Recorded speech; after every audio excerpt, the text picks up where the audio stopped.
Allons au premier chapitre du livre des Actes et nous arrivons à ce paragraphe de l'histoire des premiers événements de l'Église, où Pierre était en train de jeûner et de prier. Il tombe en extase et voit le ciel ouvert et une grande nappe descend du ciel. Dans cette nappe se trouvent tous les quadrupèdes et les reptiles de la terre et une voix lui dit « Lève-toi Pierre, tue et mange ». Acte 10-13. À ceci Pierre répond « Non Seigneur, car je n'ai jamais rien mangé de souillé ni d'impur ». Verset 14. Nous savons à quoi cela se rapporte. Dans une région éloignée, il y a un homme pieux ayant très peu de lumière, cherchant de tout son cœur à connaître le Seigneur de façon plus complète, à aller de l'avant avec Dieu, ayant faim du Seigneur, mais ne sachant pas comment y parvenir. Dans sa recherche du Seigneur, il est visité par un ange et lui dit que s'il envoie quelqu'un à un certain lieu, à une certaine adresse, il y a là un homme nommé Pierre qui, s'il lui demande seulement de venir, lui dira ce qu'il a besoin de savoir.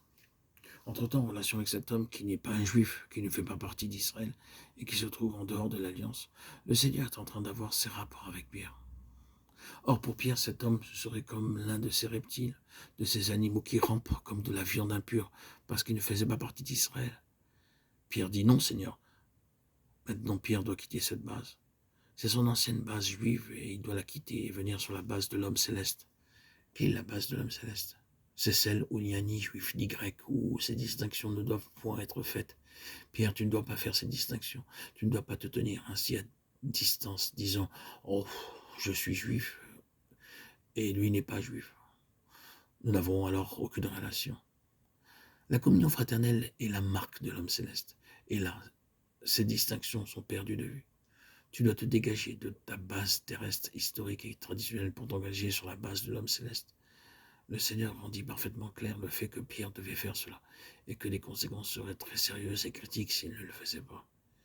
Pierre reçut la grâce de l'obéissance pour quitter sa propre base et il monta à Césarée et éprouva l'une des plus grandes surprises de sa vie par le fait qu'il constata que le Seigneur se trouvait là.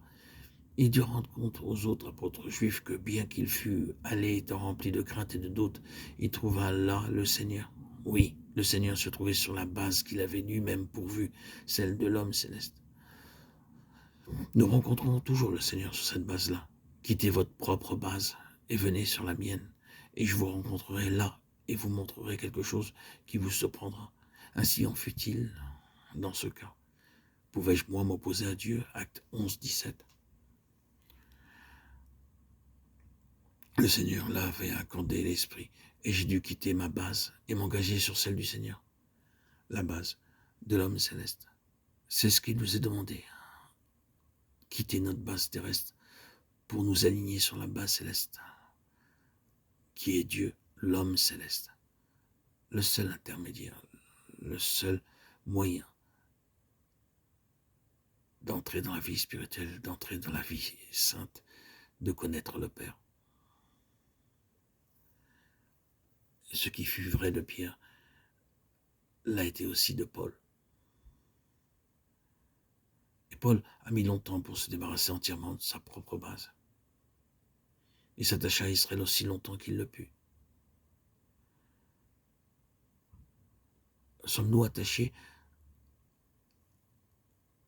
à nos anciennes doctrines, nos anciens enseignements contraires à la volonté de Dieu, à nos mauvaises habitudes? Sommes-nous attachés à cet homme terrestre, cet ancien homme, ce vieil homme, avec toutes ses coutumes, ses habitudes, ses rituels? Voulons-nous lâcher ses pensées, ses coutumes, pour nous attacher à une base nouvelle, qui est la base de l'homme céleste, à savoir Jésus-Christ, le véritable Rédempteur, le Sauveur, celui qui nous a sortis de cette humanité déchue, perdue, désœuvrée, qui est constamment dans l'échec, en permanence.